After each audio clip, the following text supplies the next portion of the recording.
नमस्ते बच्चों, BA third year की क्लास में आपका हार्दिक स्वागत है। आज हम भारत चीन संबंध पे चर्चा करेंगे। स्वतंत्रता के बाद भारत और चीन के संबंधों की कहानियों की आदर्शवादिता और चीनी विश्वासघात की कहानी है। भारत और चीन के जो संबंध थे बच्चों, वो कुछ तत्वों पे आधारित थे। जैसे पहला तो ये माना गया था कि प्राचीन काल में भारत और चीन के मध्य बहुत अच्छे सांस्कृतिक संबंध विद्यमान थे और बौद्ध धर्म की जन्मभूमि है हमारा भारत, और चीन में बौद्ध धर्म का बहुत अधिक महत्व है, तो हमारा सम्मान करेगा। दूसरे, चीन को अपनी स्वतंत्रता और अखंडता की रक्षा के लिए पाश्चात्य और जापानी साम्राज्यवाद के विरुद्ध एक दीर्घ संघर्ष करना पड़ा था।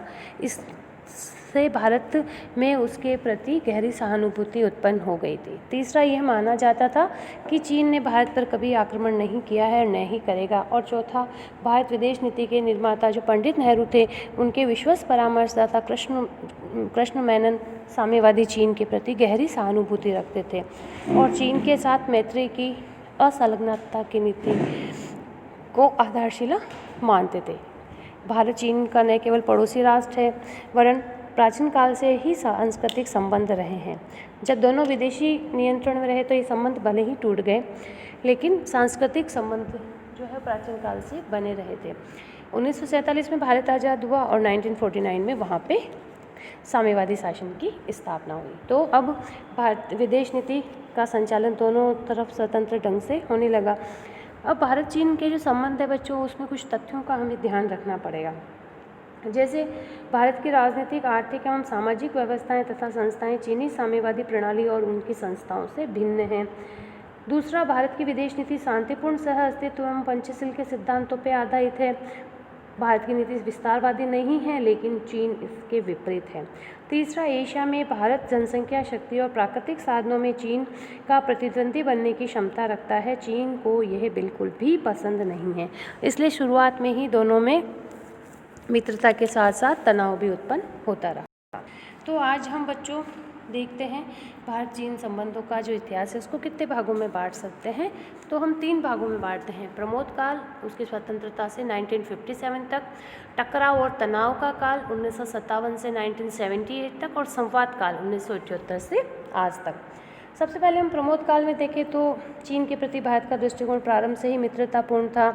हमारे स्वतंत्रता संग्राम के दिनों में नेहरू भारत और चीन की मित्रता पे बल देते थे। चांगकाई क्षेत्र भारत आए थे 1942 में और उन्होंने जापानी साम्राज्यवाद के विरुद्ध हमारी जो है हेल्प करने की भी उन्होंने बात कही थी। 1954 से 57 का जो काल है वो चीनी संबंध और भारत में प्रमोद काल कहलाता है। 29 जून 1954 को दोनों राष्ट्रों के मध्य एक 8 वर्षीय व्यापारिक समझौता हुआ, जिसके अंतर्गत भारत ने तिब्बत से अपने अतिरिक्त देशीय अधिकारों को चीन को सौंप दिया। इस व्यापारिक समझौते की प्रस्तावना में ही पंचशील के सिद्धांतों की रचना की गई। भारत ने तिब्बत में चीन की प्रभुसत्ता को स्वीकार कर लिया। जून 1954 में जब चीन के प्रधानमंत्री चाउ एन लाई भारत आए तो संयुक्त विज्ञप्ति में पंचशील के सिद्धांतों पर बल दिया गया। ये तो था बच्चों प्रमोद काल। अब जो दूसरा काल था तनाव और टकराव का काल, जो 1957 से 1978 तक है। अब भले ही इसके पूर्व भारत और दोनों में मैत्री का वातावरण रहा, लेकिन 20वीं शताब्दी में विज्ञान की प्रगति हो गई और तिब्बत को चीन को सौंप देने में गलती कर भारत ने भारत पर चीन के हमले को सरल बना दिया। इसके अतिरिक्त भारतीय विदेश नीति के निर्माता ये भूल गए कि द्वितीय विश्व युद्ध के पश्चात एशिया और अफ्रीका के जागरण से उत्पन्न हुई परिस्थितियों में भारत और चीन के मध्य एशिया और अफ्रीका, विशेषतः दक्षिण पूर्वी एशिया में नेतृत्व के लिए संघर्ष होना अनिवार्य ही था। अब हम इस समय को हम इन बिंदुओं में देखते हैं। प्रथम बिंदु है बच्चों तिब्बत समस्या। तिब्बत भारत का पड़ोसी राज्य है। इसके उत्तर में चीनी सिक्यांग स्थित है। भारत को अंग्रेजों से तिब्बत के संबंध में निम्न अधिकार मिले थे। लासा में एक भारतीय राजनीतिक एजेंट रहेगा। ज्ञान से गंगटोक और यांतुक में व्यापारिक एजेंसी होगी। डाक के तार के दफ्तर होंगे और ज्ञान से में एक छोटा सा सैनिक दस्ता होगा। चीन सदियों से तिब्बत पर अपना अधिकार जताता आया है। चीन की जो नई साम्यवादी सरकार थी उसने तो तिब्बत पर अपना अधिकार घोषित भी कर दिया और तिब्बत को अपने राज्य का अंग बताया। चीनी सरकार ने तिब्बत को स्वतंत्र कराने की घोषणा कर दी। भारत सरकार ने परिवर्तित परिस्थितियों में चीन से वार्ता कर लेना ही उचित समझा। 1953 में ये वार्ता प्रारंभ हुई और पंचशील के आधार पर एक समझौता दोनों देशों के बीच कर लिया गया, जिसके द्वारा भारत को तिब्बत में व्यापार एजेंसियां स्थापित करने का और तीर्थ यात्राओं तथा अन्य नागरिकों द्वारा तिब्बत की यात्रा कर सकना मुख्य रूप से निश्चित किया गया। भारत सरकार यांगतुक और ग्यांगसे से अपने सैनिक हटाने के लिए सहमत हो गई। तिब्बत पर चीन की सार्वभौमिकता स्वीकार कर ली गई। अब तिब्बत पे जो ये हुआ, इसका बहुत ज़्यादा विरोध किया गया भारतीय संसद के द्वारा। 31 मार्च 1949 को दलाई लामा ने 8 व्यक्तियों के दल के साथ भारत में राजनीतिक शरण ली, क्योंकि वहाँ दलाई लामा को वहाँ से तिब्बत से जो है हटा दिया गया। इसके पश्चात एक बड़ी संख्या में तिब्बत शरणार्थी भारत आए। इन सबको मसूरी के पास बसा दिया गया। चीन की सरकार ने इसे शत्रुतापूर्ण कार्य बताया और इसी समय से भारत और चीन के संबंध कुछ बिगड़ना शुरू हो गए। अब भारत चीन सीमा विवाद भी दूसरी तरफ प्रॉब्लम क्रिएट कर रहा था। 1950 में साम्यवादी चीन के नक्शे में भारत के एक बड़े भाग को चीन का अंग दिखाया गया। जब भारत सरकार ने चीन का ध्यान इस ओर दिलाया तो यह कह के मामला टाल दिया गया कि ये तो पुराना नक्शा है और अब इस नक्शे को सही कर दिया जाएगा, लेकिन फिर भी उसका कोई रिजल्ट नहीं निकला। 17 जुलाई 1954 को चीन ने एक पत्र द्वारा भारत पर आरोप लगाया कि भारतीय सेना ने बुजे नामक चीनी स्थान पर अवैध अधिकार कर लिया है, जबकि बुजे भारत का ही था, जो बड़ा होती के नाम से फेमस था। चीन के विरोध पत्र का उत्तर देते हुए भारत सरकार ने लिखा कि भाई ये तो हमारा प्रदेश है और आप जो है इस पे कैसे कर रहे हो, और आप जो है आपकी साम्राज्यवादी मनोवृत्ति है कि आप इस क्षेत्र पे कब्जा करना चाह रहे हो। अब उसकी परिणति भारत पर चीन के आक्रमण के रूप में हुई। अक्टूबर 1962 में भारत पर साम्यवादी चीन ने बड़े पैमाने पर आक्रमण कर दिया। इससे पूर्व 12 जुलाई 1962 को लद्दाख में गलवान नदी की घाटी की भारतीय चौकी को चीनियों ने अपने घेरे में लिया। चीन सेनाओं ने मैकमोहन रेखा पार करके भारतीय सीमा में प्रवेश कर लिया और लद्दाख और उत्तरी पूर्वी सीमांत पे आक्रमण कर दिया। 21 नवंबर 1962 को चीन ने अपनी ओर से एक पक्षीय युद्ध विराम की घोषणा कर दी और चीन ने भारतीय प्रदेशों को भी खाली करना प्रारंभ कर दिया। अब देखिए बच्चों, क्यों हमला किया, क्या क्या कारण थे उसके। बिल्कुल क्लियर से था कि सबसे पहला, एक तो चीन विस्तारवादी नीति का है तो अपना प्रदर्शन करना चाहता था। चीन की ये भी इच्छा थी कि भारत की लोकतांत्रिक पद्धति सफल न हो। तिब्बत के प्रति भारतीय नीति से चीन नाराज था और उसका उद्देश्य भारत को बदनाम भी करना था। और सबसे बड़ी बात, शक्ति संतुलन बच्चों, क्योंकि एशिया में चीन को सर्वोच्च शक्ति बनना था और उसको लग रहा था कि भारत मेरे मार्ग में बाधा बन सकता है। अब एक पक्षीय युद्ध विराम उन्होंने कर दिया। क्यों किया उन्होंने युद्ध विराम, एक पक्षीय युद्ध विराम? तो देखिए बच्चों, कुछ कारण उभरते हैं। चीन अंतर्राष्ट्रीय क्षेत्र में अपनी सद्भावना प्रकट करना चाहता था कि चीन युद्ध प्रेमी नहीं है, वरन वो तो परिस्थितियों के कारण युद्ध उनको लड़ना पड़ रहा है।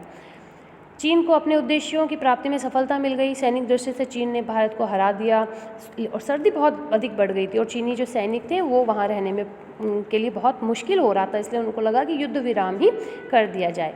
भारत को अमेरिका और ब्रिटेन से भी सहायता मिलने लग गई थी और सोवियत संघ भी मानता था कि चीन का ये हमला उचित नहीं है, तो इस कारण से उन्होंने जो है युद्ध विराम कर दिया। अब भारत इस युद्ध में पराजित हुआ। क्या क्या कारण थे बच्चों पराजय के? सबसे पहला, भौगोलिक स्थिति चीन के पक्ष में थी और चीनियों ने इस युद्ध की तैयारी बहुत समय पहले से कर रखी थी, जबकि भारत इस युद्ध के लिए तैयार ही नहीं था।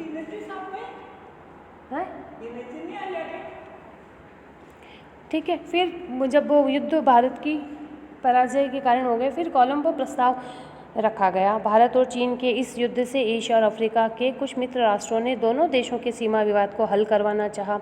श्रीलंका की राजधानी कोलंबो में 10 दिसंबर से 12 दिसंबर 1962 तक एक सम्मेलन हुआ और इस सम्मेलन में कोलंबो प्रस्ताव रखा गया। कोलंबो प्रस्ताव में बच्चों ये था, वर्तमान नियंत्रण रेखा भारत चीन सीमा विवाद का आधार मानी जाए। पश्चिम क्षेत्र में चीन वर्तमान रेखा से 20 किलोमीटर पीछे अपनी सैनिक चौकियां हटा ले। समस्या के अंतिम समाधान होने तक भारत और चीन इस क्षेत्र को विसैन्यीकृत रखे। पूर्वी क्षेत्र में वर्तमान नियंत्रण रेखा को युद्ध विराम रेखा माना जाए। मध्य क्षेत्र में सीमा का निश्चय शांतिपूर्ण साधनों से किया जाए। इस प्रस्ताव की स्वीकृति में दोनों देशों के बीच परस्पर वार्ता के द्वारा निर्णय ले सकते हैं। ये कोलंबो प्रस्ताव के प्रमुख बिंदु थे। अब देखिए बच्चों, 1962 के भारत चीन युद्ध का जो भी परिणाम हो, उसमें पाकिस्तान का बहुत महत्वपूर्ण हाथ था। पाकिस्तान ने भारत के अव्वल दर्जे की शत्रु की हैसियत से चीन से हाथ मिलाया। उसने कराकोरम क्षेत्र में चीन को स्थायी रूप से बसा दिया। पाकिस्तान ने पाक अधिकृत कश्मीर का बहुत सा हिस्सा चीन को सौंप दिया। इसके बाद चीन और पाकिस्तान की बहुत प्रगाढ़ मैत्री हो गई और चीन के आणविक वैज्ञानिकों ने पाकिस्तान में क्वेटा अणु संयंत्र में भी मदद की। तो ये इस समय की प्रमुख घटनाएं थी। अब जो बच्चों तीसरा जो काल था संवाद काल, 1978 से आज तक हम धीरे धीरे युद्ध हो गया। भारत में भी सत्तारूढ़ जनता सरकार आ गई और चीन के माओवादी नेता द्वारा बागडोर संभाल जाने के बाद दोनों देश विगत बातों को भूलकर नए सिरे से मधुर संबंध स्थापित करने की दिशा में प्रयास करने लगे। टेबल टेनिस की प्रतियोगिता कोलकाता में आयोजित हुई, उसमें भी चीनी प्रतिनिधि आए।